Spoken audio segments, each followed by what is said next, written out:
Inspectora Nora, buenas tardes. Buenas tardes, estimados participantes. Inspectora Nora, ¿damos inicio a la orientación? Sí, buenas tardes. ¿Sí me logra escuchar? Bien, perfecto. Vamos a dar inicio a la orientación virtual. Gracias. Bien, siendo las 3 de la tarde, con 2 minutos del día 27 de abril del 2023, se dará inicio a la orientación virtual. Ante todo, tengan ustedes muy buenas tardes con todos los presentes. Les damos la cordial bienvenida de parte de la Intendencia Regional de Piura. Reciban un cordial saludo de parte del doctor Alfonso Alegre Flores, él es intendente regional. Quien les habla, mi nombre es Inés Pérez Salinas, soy coordinadora de prevención y asesoría. El día de hoy se le ha convocado para que puedan participar en esta actuación de orientación denominado Libertad Sindical. En esta oportunidad, quien nos acompaña es la inspectora Nora Luz de los Milagros. Antes de dar pase a la inspectora, he pasado a colocar en el chat el registro para que puedan registrar su asistencia a esta orientación. Aquellas personas que ya se han registrado con antelación, por favor, ya no es necesario que puedan registrarse. Bien, inspectora, le doy pase para que pueda iniciar la orientación. Adelante, inspectora. Muchas gracias. Buenos días, buenas tardes con todos los presentes. Mi nombre es Nora Luz Velázquez Pino, inspectora de la Intendencia Regional de Piura. Y el día de hoy vamos a tratar un tema muy interesante que es la libertad sindical. Vamos a ver cuál es el objetivo de los sindicatos, cuáles son los derechos, las obligaciones, cómo se forma un sindicato, entre otros aspectos. Pues bien, vamos a dar inicio a esta orientación. En primer lugar, vamos a tratar sobre la base legal que está en la normativa internacional y en la normativa nacional. En la normativa internacional tenemos el convenio OIT 87 y el convenio OIT 98. Ambos han sido ratificados por el Perú. El convenio OIT 87 es el convenio sobre la libertad sindical y la protección del derecho de sindicación. Y el convenio OIT 98 sobre el derecho de sindicación y de la negociación colectiva. Respecto a la normativa nacional, tenemos como base la Constitución de 1993 en su artículo 28. Además, tenemos el Decreto Supremo 010-2003-TR, que es el tubo de la Ley de Relaciones Colectivas de Trabajo, y su reglamento, el Decreto Supremo 011-92-TR. Pero además hay que tener en cuenta el Decreto Supremo 014-2022-TR, que va a modificar el reglamento de la Ley de Relaciones Colectivas de Trabajo, el cual esta modificación se ha realizado en este año, el año pasado, el año 2022. Tenemos así que el derecho de los trabajadores y empleadores a constituir libremente las organizaciones que estimen convenientes es el elemento integral de una sociedad libre y abierta. El derecho de sindicación y de constitución de sindicatos y organización de empleadores y de trabajadores es el requisito necesario para la solidez de la negociación colectiva y el diálogo social. Esto es desde la OIT. Respecto a la normativa nacional, ya lo habíamos señalado que la base legal está en el artículo 28 de la Constitución, el cual el Estado va a tener una protección especial, va a reconocer estos derechos de sindicación, de negociación colectiva y de huelga. Y va a cautelar la libertad sindical, fomenta la negociación colectiva y promueve las formas de solución de conflictos laborales. Además, va a regular el derecho de huelga para que se ejerza en armonía con el interés social. Pero vayamos al concepto. ¿Qué es el derecho de libertad sindical?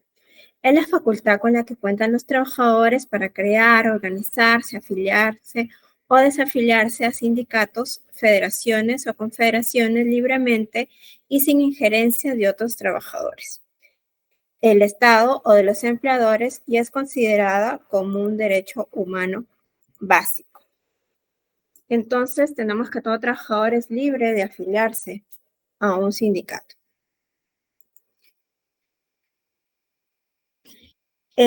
Como lo decía anteriormente, el Estado va a tener esa protección especial, va a reconocer a los trabajadores el derecho a la sindicación sin autorización previa. Es decir, es de manera voluntaria, de manera unilateral, para el estudio, desarrollo, protección y defensa de sus derechos e intereses y el mejoramiento social, económico y moral de sus miembros. Bueno, señalamos que la afiliación es libre y voluntaria, no puede condicionarse el empleo de un trabajador a la afiliación, a la no afiliación o a la desafiliación, ni obligárselo a formar parte de un sindicato, ni impedírsele de hacerlo. Es importante el rol del Estado, de los empleadores y sus representantes, quienes deben de abstenerse de toda clase de estos actos que tienden a coaccionar, restringir o menoscabar en cualquiera de sus formas el derecho de sindicalización de los trabajadores. Respecto a las clases de organizaciones sindicales, de organizaciones de trabajadores, tenemos a los sindicatos, a las federaciones y a las confederaciones. El sindicato está integrado por trabajadores. Las federaciones están integradas por sindicatos y las confederaciones integradas por federaciones. ¿Qué es un sindicato? Como lo he señalado, es una asociación integrada por trabajadores en defensa y promoción de sus intereses sociales, económicos y profesionales y va a establecer un equilibrio de poder con el empleador. Aquí estos sindicatos van a negociar en nombre de sus afiliados en negociación colectiva los salarios y condiciones de trabajo. Es decir, estos beneficios o mejoras, ya sea en bonificaciones, jornadas, descanso, licencias, capacitaciones, entre otros, ¿no? Pero no solo beneficios, sino también mejores condiciones de trabajo para sus afiliados. Y el sindicato tiene como objetivo principal lograr el bienestar de sus miembros. Respecto a los tipos de sindicato, tenemos 7, que son de empresa, de grupo de empresas, de actividad, de gremio, de oficios varios o de cadena productiva o de cualquier otro ámbito. De empresa quiere decir que si la empresa tiene varias sedes, ya sea en Piura, en Lima, en Tumbes, igual está formado por todos los trabajadores que prestan servicios para un mismo empleador en uno o más centros de trabajo. En el caso de los sindicatos de grupo de empresas, bueno, aquí se indica que es conforme a lo previsto en el título preliminar y de actividad, está formado por trabajadores de profesiones, especialidades u oficios diversos de 2 o más empresas de la misma rama de actividad o que concurran en una misma actividad. También tenemos los sindicatos de gremio, que están formados por trabajadores de diversas empresas que desempeñan un mismo oficio, profesión o especialidad. De oficios varios de cadena productiva y de cualquier otro ámbito.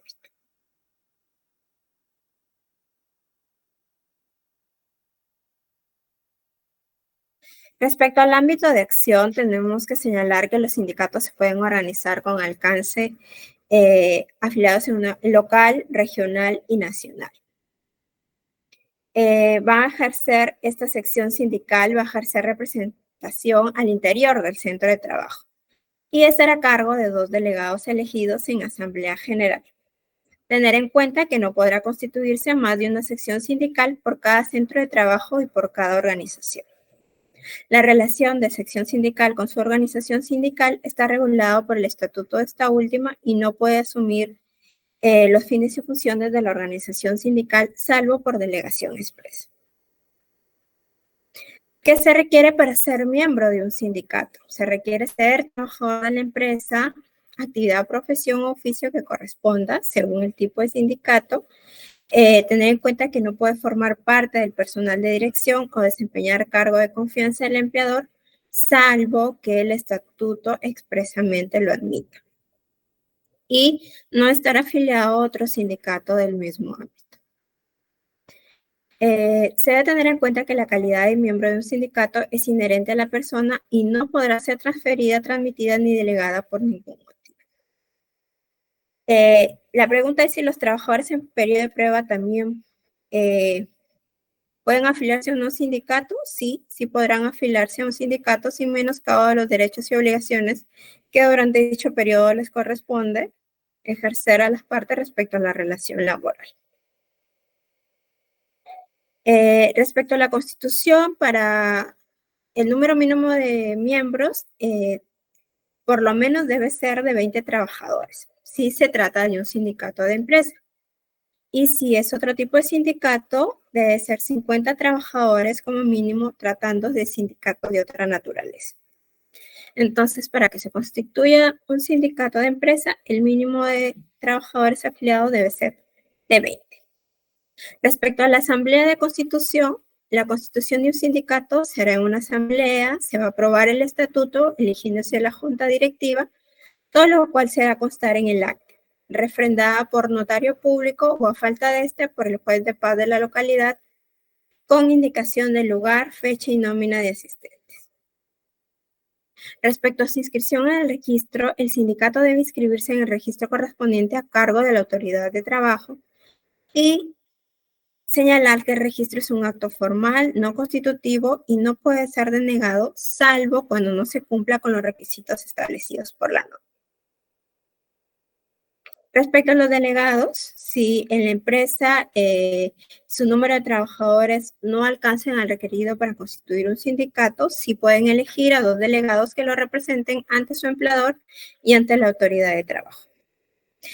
La elección también de los delegados debe ser comunicada a la autoridad de trabajo y al empleador dentro de los 5 días hábiles siguientes. Respecto al registro sindical y la inscripción en el registro, las organizaciones sindicales de ámbito nacional se registran ante la dependencia respectiva de la sede central del Ministerio de Trabajo, pero si es en el ámbito local o regional, ante la autoridad de trabajo del lugar donde se encuentre ubicada el centro de trabajo o el mayor número de trabajadores según sea el caso. El registro del sindicato le va a conferir personería gremial para los efectos previstos por la ley, así como para ser considerado en la conformación de organismos de carácter nacional e internacional. Los sindicatos cumplidos con el trámite del registro podrán por este solo mérito inscribirse en el registro de asociaciones para efectos civiles. Otro tema muy importante es la cancelación del registro. Se produce la cancelación del registro cuando ya no cumple con estos requisitos. Y la cancelación del registro por la autoridad de trabajo se va a efectuar después de la disolución del sindicato y la misma que se va a producir por las causales siguientes. La primera es, se puede disolver por acuerdo de la mayoría absoluta de sus miembros, por cumplirse cualquiera de los eventos previstos en el estatuto para ese efecto, o por pérdida de los requisitos constitutivos. Respecto a los dos primeros, la disolución se produce de pleno derecho y no requiere declaración judicial previa. En el caso de la pérdida de los requisitos constitutivos, aquí puede presentarlo la persona que acredita el legítimo interés económico moral y lo va a solicitar al juez de trabajo competente esta disolución del sindicato, el cual previa verificación resolverá la solicitud. En este caso, el pérdida de los requisitos constitutivos es que ya no agrupe al número mínimo de miembros que se solicita para conformar.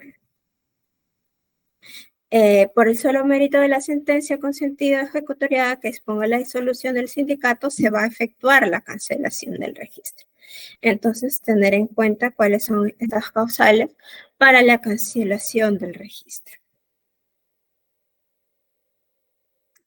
Respecto a la Asamblea General, tenemos que es el órgano máximo del sindicato y como saben, el sindicato de empresa está constituida por sus miembros, ¿no? En las demás, así como aquellos miembros laboran en localidades distintas, pueden conformarse por intermedio de delegados, que ya lo habíamos señalado anteriormente, cuyas facultades de decisión serán otorgadas de antemano o ratificadas posteriormente por la base. ¿Cuáles son sus atribuciones? Que la Asamblea General elige a la Junta Directiva, modificar el estatuto, acordar la fusión o asociación con otras organizaciones sindicales similares o su disolución, acordar la afiliación o desafiliación a federaciones y confederaciones y a organizaciones sindicales de nivel internacional. También tiene como atribución acordar la enajenación directa o indirecta de bienes de patrimonio sindical y decidir sobre la expulsión de cualquier afiliado o la imposición de sanciones disciplinarias y cualquiera otra que señale las normas o el estatuto. La Junta Directiva, por su parte, tiene la representación legal del sindicato y estará constituido en la forma y con las atribuciones que determine el estatuto. Pero es muy importante tener bien determinado lo que indica en el estatuto. Para ser miembro de la junta directiva se requiere ser trabajador de la empresa y este requisito no se va a exigir para el caso de las federaciones y confederaciones. ¿Cuáles son los fines y funciones del sindicato? Ya lo habíamos señalado que va a representar a los trabajadores dentro de su ámbito en los conflictos y controversias o reclamaciones de naturaleza colectiva. Pues celebrar convenciones colectivas, exigir su cumplimiento y ejercer los derechos y acciones que le corresponden de tales convenciones que se originen.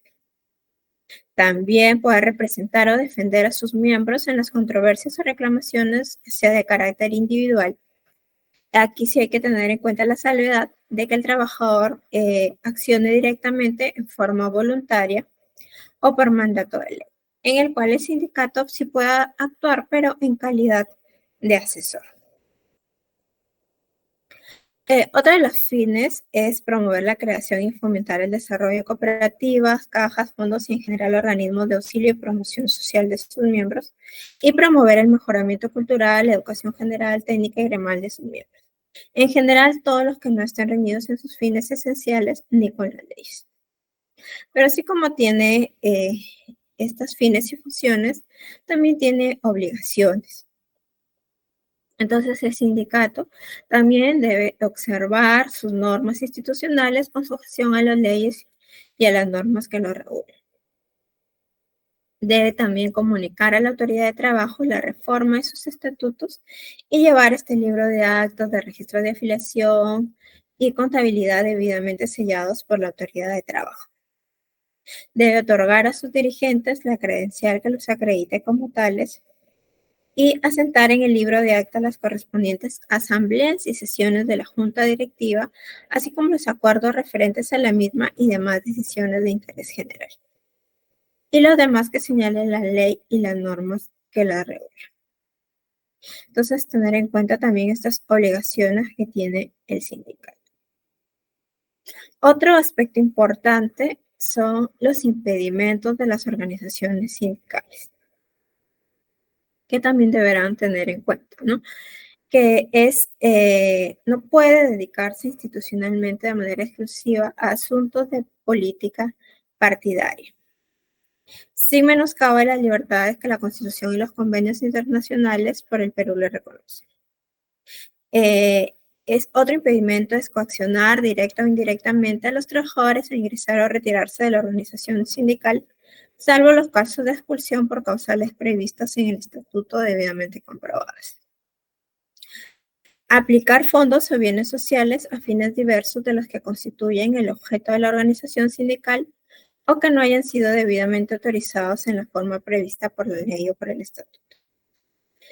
Tampoco pueden distribuir directa o indirectamente rentas o bienes del patrimonio sindical, ni realizar o estimular actividades contrarias a la ley o al orden público. Por otro lado, tenemos el fuero sindical. El fuero sindical va a garantizar a los trabajadores a no ser despedidos ni trasladados a otros establecimientos de la misma empresa sin justa causa debidamente demostrada o sin su aceptación. Por caso contrario, estaríamos hablando de un tema de hostilización. No estaríamos hablando de un tema de hostilización si es que hay una aceptación por parte del trabajador. En este caso, no es exigible el requisito de aceptación cuando su traslado no le impide desempeñar el cargo de dirigente sindical, lo cual eso en todo caso tendrá que ser debidamente probado. ¿A quiénes les comprende este fuero sindical? A los delegados de las secciones sindicales y a los dirigentes de sindicatos, federaciones y confederaciones o los representantes designados por estos acreditados para participar en espacios de diálogo sociolaboral de naturaleza bipartita, tripartita, en calidad de comisiones oficiales encargadas de estudiar problemas de interés general, nacional o en los límites señalados.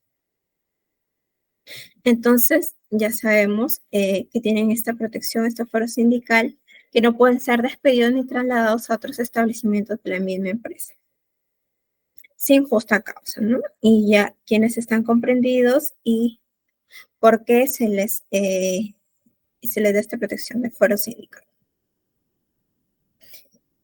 ¿Quiénes son los trabajadores amparados? Ya lo había señalado, la totalidad de los miembros del sindicato en formación, desde la presentación de la solicitud y hasta 3 meses después.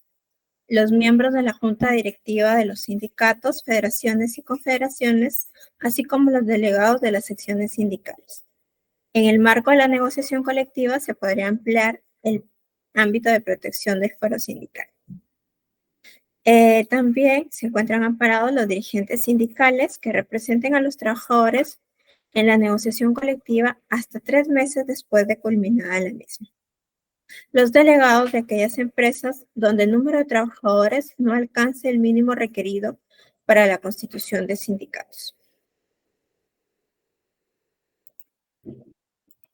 Los representantes de los trabajadores en convenios colectivos de empresa a falta de sindicato, y también es importante los candidatos a dirigentes a delegados. Pero hay un plazo, el cual es de 30 días de calendario antes de la realización del proceso electoral y hasta 30 días calendarios después de concluido este. También es importante el número de dirigentes amparados. Tenemos el sindicato de primer grado, el de federaciones y de confederaciones. Si hablamos del sindicato de primer grado, hasta 50 afiliados, el número de dirigentes amparados son 3 y se adiciona un dirigente por cada 50 afiliados adicionales hasta un máximo de 12 dirigentes. En el caso de federaciones son 2 dirigentes por el número de sindicatos afiliados y no puede sobrepasar en cualquier caso de 15 dirigentes ni comprender más de un dirigente por empresa. Y en el caso de confederaciones es número de 2 dirigentes por el número de federaciones afiliadas. En este caso, no puede sobrepasar en cualquier caso de 20 ni comprender más de un dirigente por empresa. Respecto a la licencia sindical, esta es una facilidad, una facultad que se le reconoce a los representantes de las organizaciones sindicales para que realicen las actividades relacionadas a sus fines y funciones, ¿no? Esto es de 30 días y se puede ser por convención colectiva o por disposición legal. La convención colectiva va a contener las estipulaciones tendientes a facilitar las actividades sindicales en lo relativo a reuniones, comunicaciones, permisos y licencias. Y en caso no exista una convención colectiva es por disposición legal, ¿no?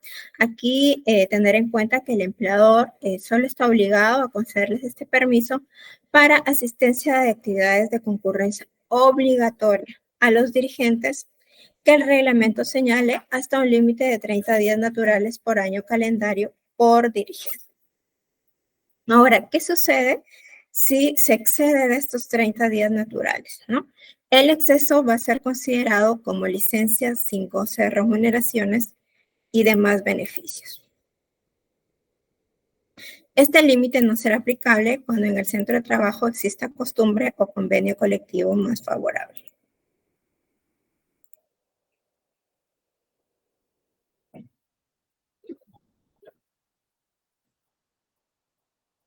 Como señalábamos antes, la licencia podía ser por disposición legal y señalaba los actos de concurrencia obligatoria, pero antes no se estipulaba de manera concreta cuáles eran estos actos de concurrencia obligatoria.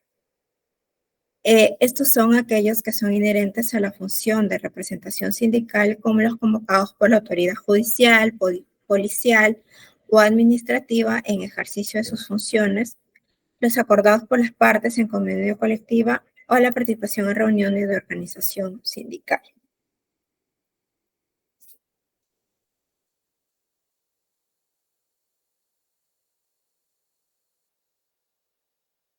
¿Quiénes tienen derecho a solicitar esta licencia sindical?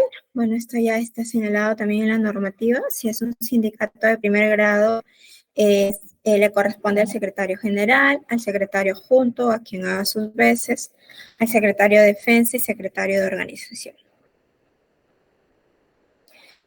También aquí tener en cuenta, de acuerdo al grupo de afiliados, ¿no? Porque se va a limitar al secretario general y al secretario de defensa cuando el sindicato agrupe entre 20 y 50 afiliados. En el caso de la federación de ámbito regional y nacional, la licencia es para 6 dirigentes, otorgándose la licencia para un dirigente adicional por cada 3 sindicatos afiliados adicionales a los necesarios para la constitución de una federación hasta un total de 12 dirigentes. Y confederaciones, licencia hasta 12 dirigentes. Respecto al procedimiento inspectivo, como sabemos, se puede iniciar por una denuncia, por una solicitud, se va a aperturar una orden de inspección, se va a asignar al inspector comisionado, quien dentro de 10 días hábiles va a iniciar las actuaciones inspectivas, las cuales pueden ser la comprobación de datos, un requerimiento de información por medio de la casilla electrónica. Puede también realizar requerimientos de comparecencia. Estos requerimientos de comparecencia pueden ser de manera virtual o de manera presencial, y también realizar las visitas inspectivas a los centros de trabajo. El inspector tiene 30 días para 30 días hábiles para realizar las actuaciones inspectivas de investigación de acuerdo a las modalidades señaladas. Y posteriormente, de culminadas las actuaciones inspectivas, se va a emitir un informe final o un acto de infracción si es que no se han subsanado las observaciones, ¿no? Así tenemos que, si no se advierten infracciones o de haberse subsanado las mismas, se emite el informe final y, bueno, ya el expediente se archiva. Pero si no se subsanan estas infracciones detectadas en el desarrollo de las actuaciones inspectivas, o en todo caso, estas tengan el carácter de insubsanable, es decir, porque no se pueden retrotraer, y se emite el acta de infracción, en mérito de lo cual se da inicio de oficio al procedimiento sancionable. Entonces tenemos estas dos posibles consecuencias, ¿no? Si se emite un informe luego de que se ha llegado a la investigación y se ha cumplido con el objetivo de la inspección, ha cumplido con la normativa, y si no se advirtieron infracciones, ya se archiva. Pero en caso que no se haya subsanado o infracción es insubsanable, se emite el acta de infracción, por el cual se da al fin de la actuación inspectiva. En el caso de libertad sindical, tenemos las infracciones en materia de relaciones laborales, las cuales están establecidas en el reglamento, en el Decreto Supremo 019/2006 TR y modificatorias del reglamento de la Ley General de Inspección de Trabajo, y el cual se va a clasificar en infracciones graves o en infracciones muy graves. En el artículo 24 establece cuál sería esa infracción grave en materia de relación laboral. La primera es, en el artículo 24.10, el incumplimiento de las disposiciones relacionadas con el descuento y la entrega de cuotas sindicales y contribuciones. Y en el 24.11 es el incumplimiento de las disposiciones relacionadas con el otorgamiento de facilidades para el ejercicio de la actividad sindical.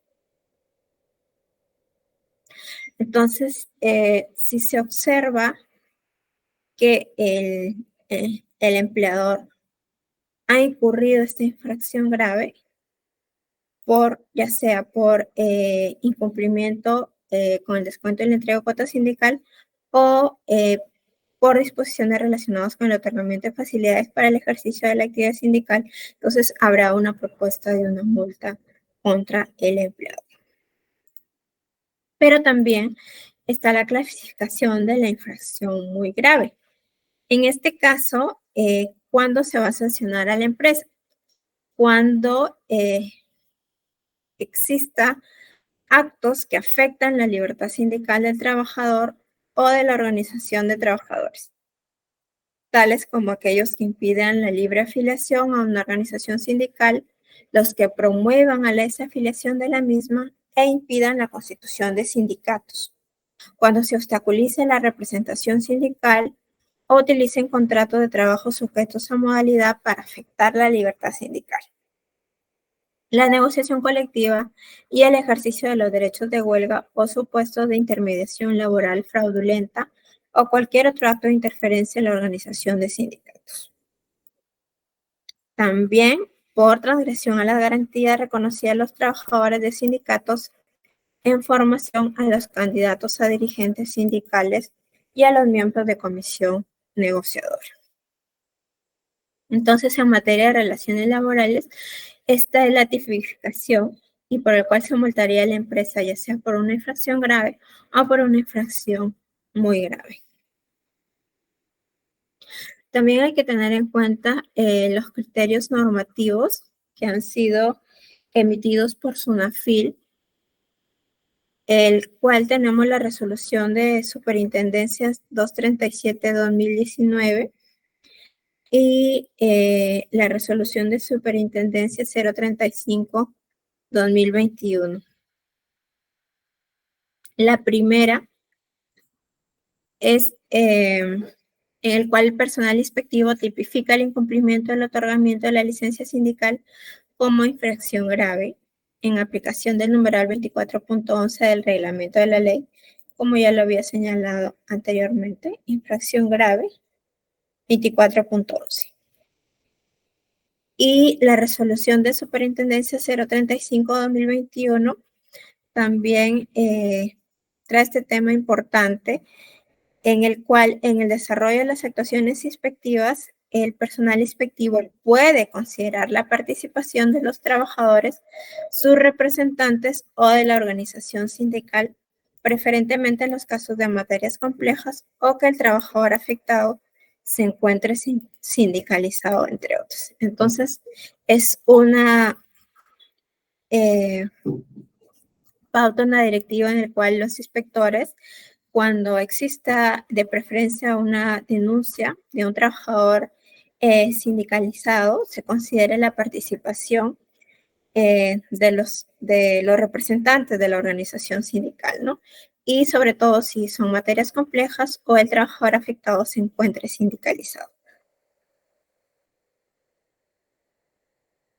Entonces, estos criterios han sido desarrollados por SUNAFIL y también se encuentran en el aplicativo del Sistema de Inspección de Trabajo, por si ustedes desean saber más al respecto. Respecto a la escala de multas, tenemos que estos se basan en tres criterios, ¿no? Dependiendo del tipo de empresa, si es microempresa, pequeña empresa o no MIPE. Y también a la gravedad de la infracción, la cual puede ser leve, grave o muy grave. En el caso de relaciones laborales, tenemos que esta infracción puede ser grave o muy grave. Y a la vez, por el número de trabajadores afectados. Entonces, teniendo en cuenta el tipo de empresa, ya sea microempresa, pequeña o no MIPE, y a la gravedad de la infracción y al número de trabajadores afectados, corresponderá la propuesta de la multa.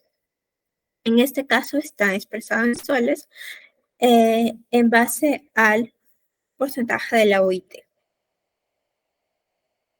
Entonces, tener en cuenta si son empresa o cuál podría ser la posible multa por el incumplimiento en materia de relaciones colectivas.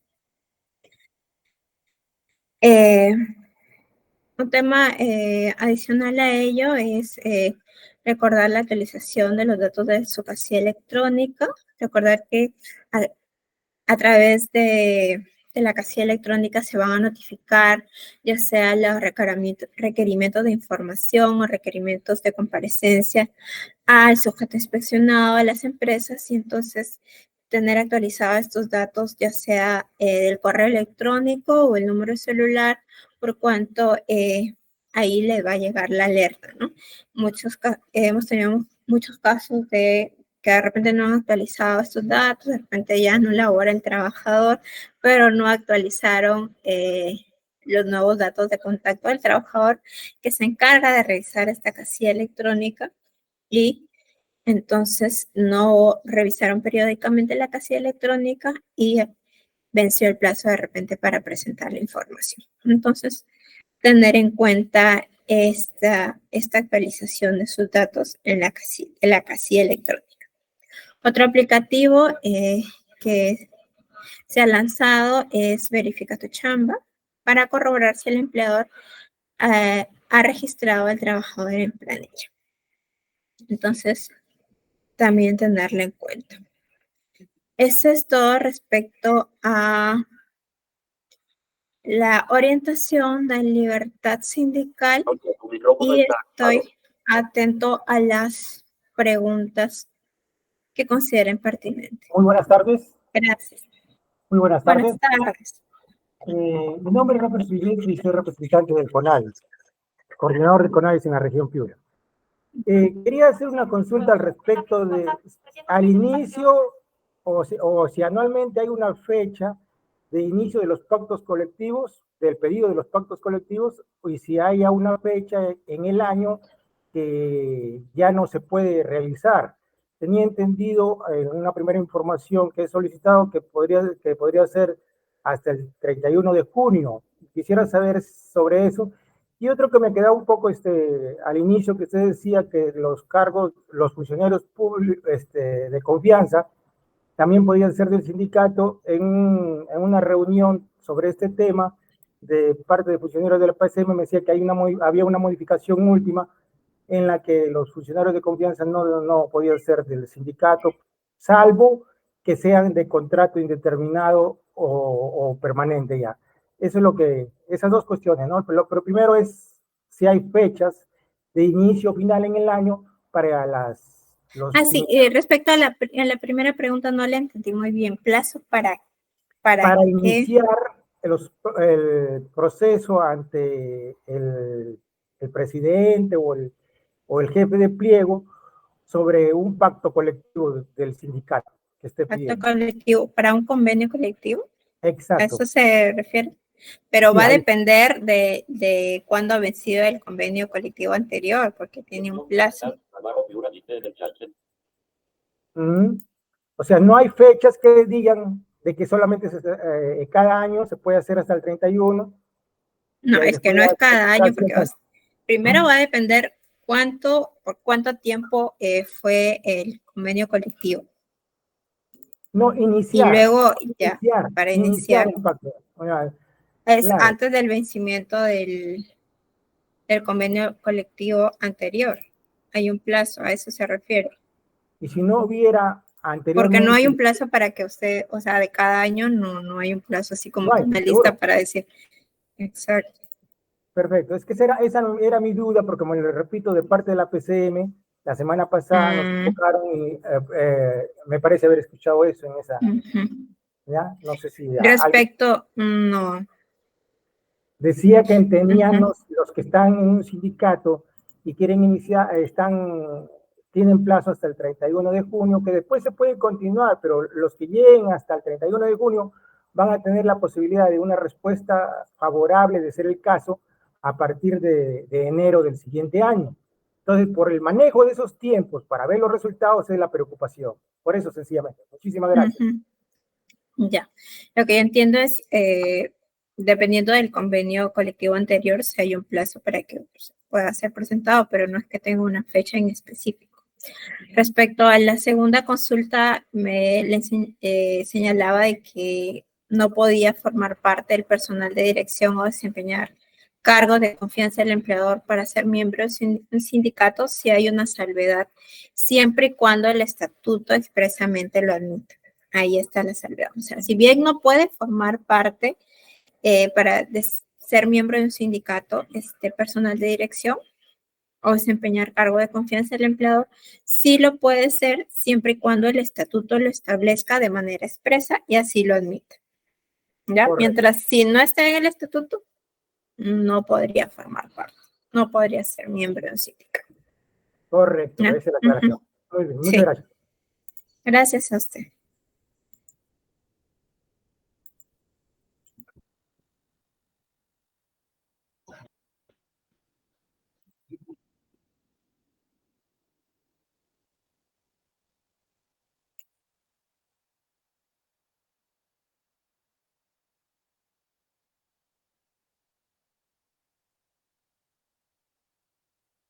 ¿Alguna otra consulta? Las diapositivas de PPT va a ser compartido a los correos que ustedes han proporcionado. Eso sí, se va a remitir. Bien, inspectora Nora. Sí, efectivamente, Jorge, tu consulta respecto al PPT que se ha utilizado el día de hoy, efectivamente se va a compartir a todos los correos al momento que ustedes han registrado su asistencia en el respectivo enlace. También comentarles, estimados, que en el chat se ha colocado el enlace del catálogo virtual Sunafil en línea, donde en este catálogo van a encontrar ustedes diferentes tipos de enlace, como por ejemplo, cómo realizar la denuncia de manera virtual, ¿no? La mesa de partes virtual. Van a encontrar también en este caso, por ejemplo, el tema de la cuota de empleo para las personas con discapacidad, ¿no? Y otro tipo de enlace que en realidad sí les interesa tanto para la parte trabajadora como para la parte empleadora.